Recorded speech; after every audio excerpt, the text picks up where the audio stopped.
गूंज उठेगा। नमस्कार, स्वागत है आपका खास राजस्थान में।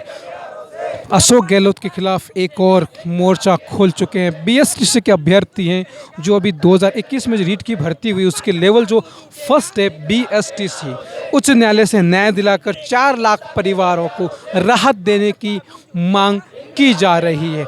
जानते हैं इनसे कि क्या क्या बात करते हैं, क्या क्या इनके हैं मुद्दे। क्या है मुद्दा आपका पूरा? मुद्दा सर, जैसे कि लोकतंत्र का चौथा स्तंभ मीडिया लगातार देख रहा है। 5 दिन से हमारा धरना जारी है, लेकिन सरकार कोई सुनवाई नहीं कर रही है। लगातार दबाव बना रही है सरकार ताकि हम यहाँ से धरना हटा दे। हमारी मांग आप लोगों को पता है कि एनसीटी को पत्र लिखें, बीएड को बाहर करें। सरकार ने अभी भी पुलिस यहाँ आई, ज़बरदस्त जाब्ता यहाँ आया था, लाठियों से खदेड़ने का प्रयास किया गया है। क्या गुनाह कर दिया आपने? गुनाह यही किया है, हमने बीएसटीसी की है। गुनाह यही है हमारा। सरकार को यही गुनाह लगता है कि तुमने बीएसटीसी क्यों कर ली, बीएड वालों को क्यों शामिल कर रहे हो साहब। हम भी गरीब परिवारों से आए, जाने कैसे पेट काट के माँ बाप ने पढ़ाया है हमें। उसके बाद 12वीं पास किए, 2 साल बीएसटीसी की, 2-2 लाख रुपए उधर बिगड़ गए, इधर उधर से पैसे मांगकर कोचिंगें कर ली। उसके बाद में एग्जाम भी अच्छा चला गया, नंबर भी अच्छे आ गए, अब धरने पे बैठे हैं। बीएसटीसी की थी, यही गुनाह है। सरकार को यही लगता है। सरकार से हमें न्याय चाहिए। सरकार हमारी बात सुने, हम पर दबाव नहीं बनाए। सरकार से निवेदन है, आग्रह है और साथ ही चेतावनी भी है। अगर इस बार राजस्थान के बीएसटीसी बेरोजगारों की बात नहीं सुनी तो फिर न्याय तो मिलके रहेगा। मैं कहना चाहूँगा सरकार को मेरे शब्दों में कि ये वक्त गुरूर न कर अपनी चाल पर, हर वक्त का वक्त बदलता है। दस्तूर है इस दुनिया का, हर सल्तनत का ताज बदलता है। मंत्री जी, आपका तख्त तो ताज पलट के रख देंगे, बदल के रख देंगे। हमें न्याय चाहिए। हम आपके पुलिस से नहीं डरेंगे, क्योंकि आप अपने आप में जननायक कहलाते हो, लेकिन जनमानस की पीड़ा को नहीं समझते हो। कैसे जननायक हो आप? जननायक हो तो जनमानस की पीड़ा को समझो, इनका दर्द समझो। कैसे बैठी है ये बहनें हमारी बच्चों के साथ, इनके घर परिवार नहीं है। हमारे घर से फोन आते हैं, बेटा वहाँ पुलिस की मार पड़ती होगी। मैंने कहा नहीं पड़ती। वो कहते हैं डर लगता है, आंदोलनों में कुछ हो जाता है। मैंने कहा कुछ नहीं हो रहा, कि घर आ जाओ। मैंने कहा घर आ जाएंगे तो तुमको क्या खिलाएंगे? 2 साल 4 साल तो घर वाले हमें खिला देंगे। जब जिम्मेदारी हमारे कंधों पे आ चुकी है और पूर्ण रूप से आ जाएगी तो क्या करेंगे साहब? लेवल 1 में सिर्फ और सिर्फ हमारे पास एक चांस होता है, वो भी सरकार हमसे छीन रही है। ये कहाँ का न्याय है? सहयोगी से बीच में एक बार कहूँगा कि ये विजुअल जरूर देखा है। एक महिला रीट के अभ्यर्थी जो बीएसटी से हैं अपने बच्चे को बोतल से दूध पिला रही है।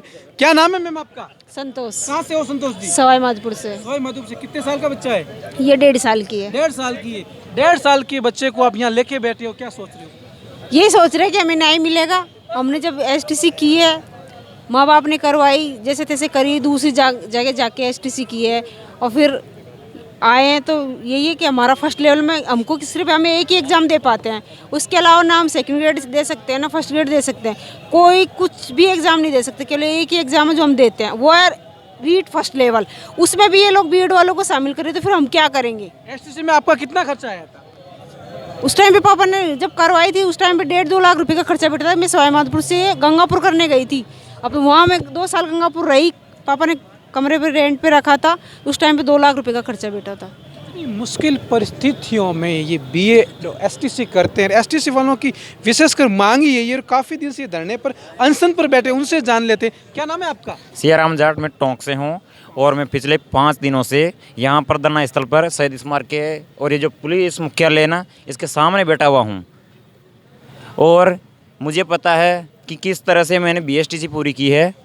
तो मैं सरकार से ये कहना चाहता हूँ कि जो 26 तारीख को जो सुनवाई आई कोर्ट में, उसके हमारी मजबूती से पैरवी करवाइए, जिससे कि जो बीएसटीसी का जो हक है वो मारा जा रहा है उसको वापस हम बचा पाए।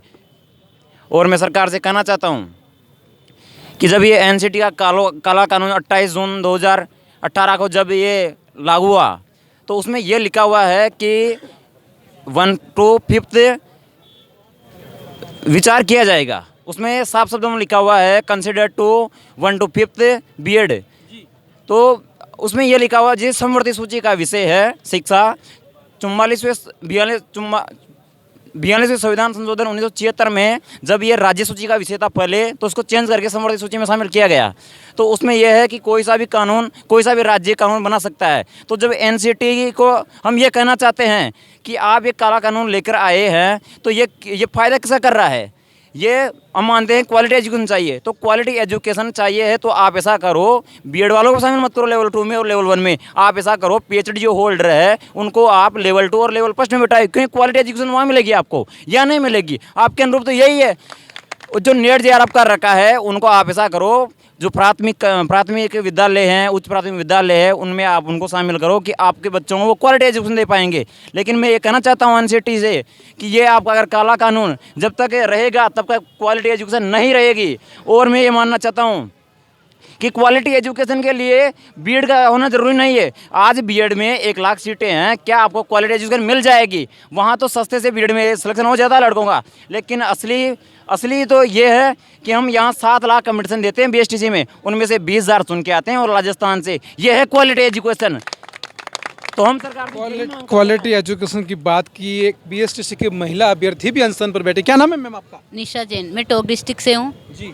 और मैं माननीय मुख्यमंत्री जी से इतना सा कहना चाहती हूँ कि जो हमारा हक है वो हमें दिलाए।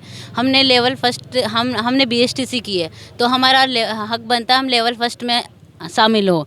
जैसे बीएड वाले हैं, बीएड वालों के पास तो अलग अलग चांस होते हैं, फर्स्ट ग्रेड सेकंड ग्रेड का। हमारे पास सिर्फ एक ही चांस होता है लेवल फर्स्ट के लिए।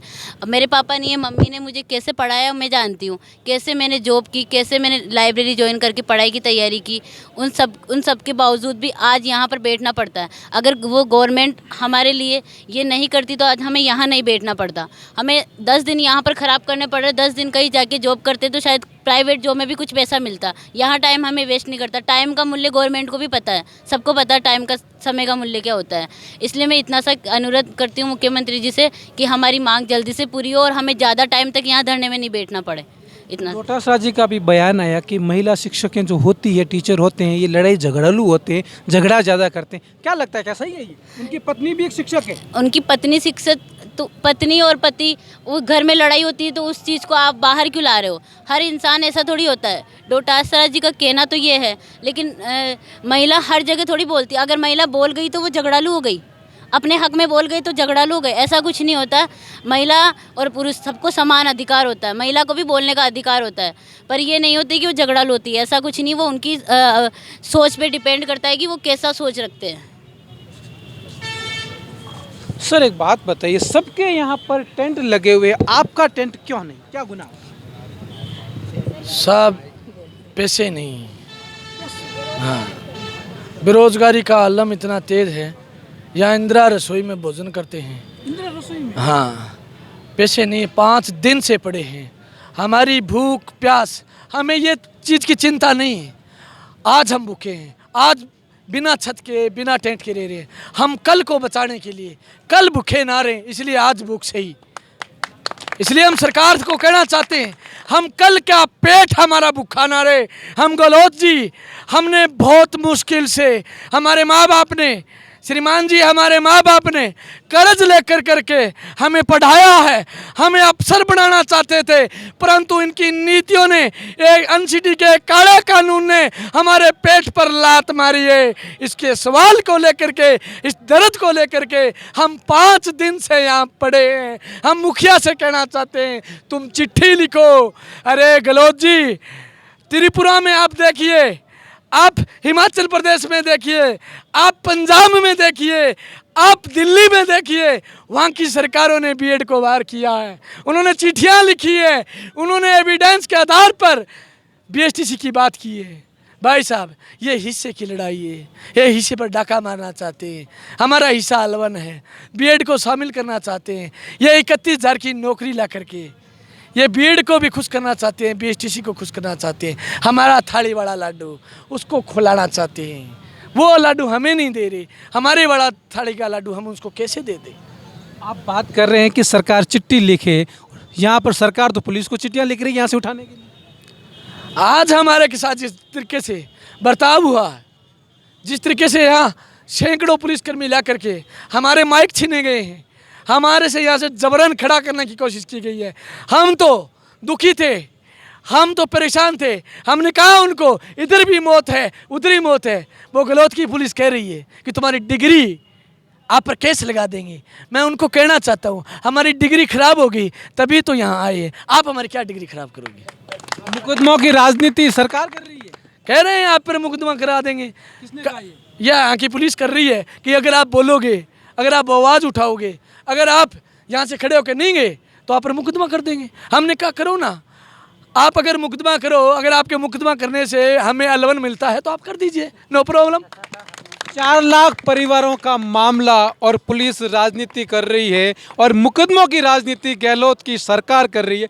एक तरफ अपने आप को कहना कि हम गांधीवादी सरकार हैं, झूठा झोला गांधीवादी सरकार का पहने, सरकार लंबी नहीं चल सकती, अभी भी समय है, सरकार चेत जाए, जितनी जल्दी चेतेगी उस चुनाव में तो फ़ायदा होगा ही होगा और कई राज्यों में सरकार बनने में भी फ़ायदा हो सकता है। ये खास रिपोर्ट शहीद स्मारक से मैं कुलदीप चारण, महेश तेकड़ के साथ में खास राजस्थान, जयपुर।